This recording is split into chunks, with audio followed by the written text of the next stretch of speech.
Academy of Geography. Subscribe now.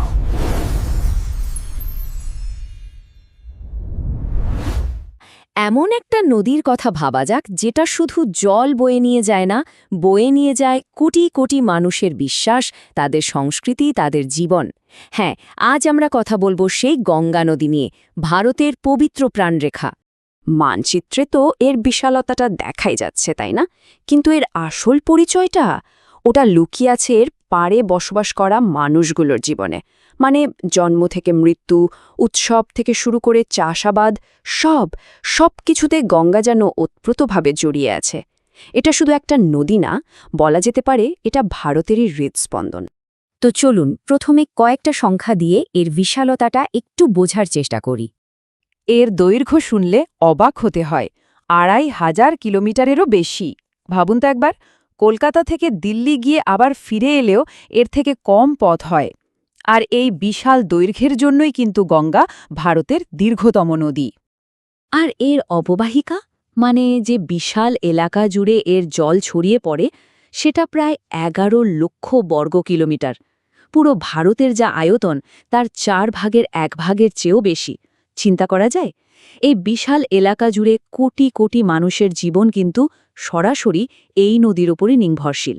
আচ্ছা, সংখ্যা তো অনেক হলো, চলুন এবার একটা ছোট্ট যাত্রা করা যাক সোজা এর উৎসের দিকে।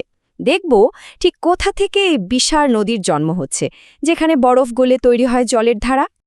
এই যাত্রাটা আমাদের নিয়ে যাবে একেবারে হিমালয়ের গভীরে।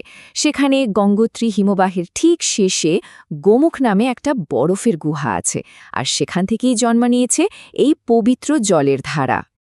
তবে এখানে একটা মজার ব্যাপার আছে জানেন, উৎসস্থলে কিন্তু এর নাম গঙ্গা নয়। প্রথমে এর নাম থাকে ভাগীরথী, তারপর দেবপ্রয়াগে এসে যখন এটা অলকানন্দা নদীর সাথে মেশে, ঠিক তখনই এই দুই ধারার মিলনে জন্ম হয় গঙ্গা নামের। তো পাহাড় থেকে নেমে এসে গঙ্গা এবার শুরু করে তার লম্বা সফর ভারতের বিশাল সমভূমির উপর দিয়ে। এই যে ম্যাপটা দেখছেন, এখানে স্পষ্ট বোঝা যাচ্ছে নদীটা কিভাবে উত্তরাখণ্ড, উত্তরপ্রদেশ, বিহার, ঝাড়খণ্ড আর পশ্চিমবঙ্গ এই 5টা রাজ্যের একেবারে বুক ছিঁড়ে বয়ে চলেছে, আর ছুঁয়ে যাচ্ছে লক্ষ লক্ষ মানুষের জীবন। ভূগোলের ভাষায় গঙ্গাকে একটা আদর্শ নদী বলা হয়। কেন বলুন তো? কারণ এর চলার পথে 3টে আলাদা আলাদা পর্যায় একদম পরিষ্কারভাবে দেখা যায়: পার্বত্য পর্যায়, সমভূমি পর্যায় আর সবশেষে বদ্বীপ পর্যায়। এই লম্বা যাত্রাপথে গঙ্গা কিন্তু একা নয়, এর শক্তি আরও বাড়িয়ে দেয় অসংখ্য উপনদী। যেমন ধরুন, ডান দিক থেকে এসে মেশে এর সবচেয়ে বড় সঙ্গী যমুনা, আর বাম দিক থেকে যোগ দেয় ঘড়ঘড়া, গণ্ডক, কোশির মতো সব শক্তিশালী নদী। আর ভাবুন তো, এই নদীর পার ধরেই তো গড়ে উঠেছে ভারতের এক একটা ঐতিহাসিক শহর: বারাণসী, প্রয়াগরাজ, কলকাতা।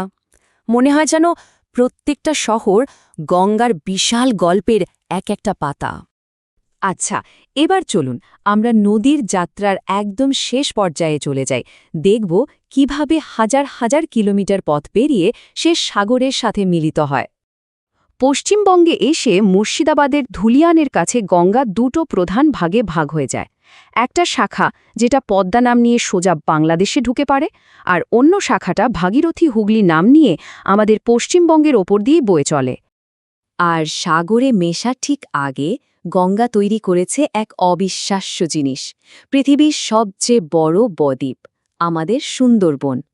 এখানকার ম্যানগ্রোভ বন, রয়্যাল বেঙ্গল টাইগার সব মিলিয়ে প্রকৃতির এক অসাধারণ সৃষ্টি। তাহলে বোঝাই যাচ্ছে, গঙ্গা আসলে শুধু একটা নদী নয়, এটা উর্বর চাষবাসের উৎস, এটা শিল্পের চালিকা শক্তি, যোগাযোগের একটা বড় মাধ্যম, আবার কুম্ভমেলার মতো পবিত্র উৎসবের কেন্দ্রবিন্দুও বটে। এক কথায় বলতে গেলে এটা যেন গোটা ভারতের জীবনেরই একটা প্রতিচ্ছবি।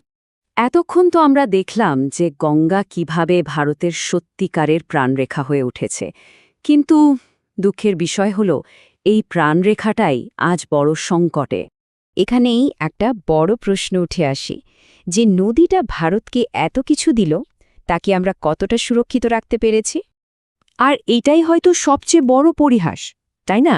যে গঙ্গাকে মা বলে পুজো করা হয়, সেই নদীটাই আজ পৃথিবীর সবচেয়ে দূষিত 5টা নদীর মধ্যে একটা। কলকারখানা আর আমাদের দৈনন্দিন জীবনের বর্জ্য, এর পবিত্র জলকে দিনের পর দিন বিষাক্ত করে তুলছে। শেষ পর্যন্ত এই কথাটাই সবচেয়ে জরুরি হয়ে দাঁড়ায়। এই মহামূল্যবান প্রাকৃতিক সম্পদকে বাঁচিয়ে রাখাটা কিন্তু আমাদের সবার দায়িত্ব, সম্মিলিত দায়িত্ব। গঙ্গা নদী নিয়ে আজকের এই আলোচনাটা কেমন লাগলো অবশ্যই জানাবেন। এই ধরনের আরও বিশ্লেষণ দেখতে চাইলে আমাদের চ্যানেলটা সাবস্ক্রাইব করতে পারেন। আর শেষে শুধু একটাই কথা, নদী বাঁচলে তবেই আমরা বাঁচব। ধন্যবাদ।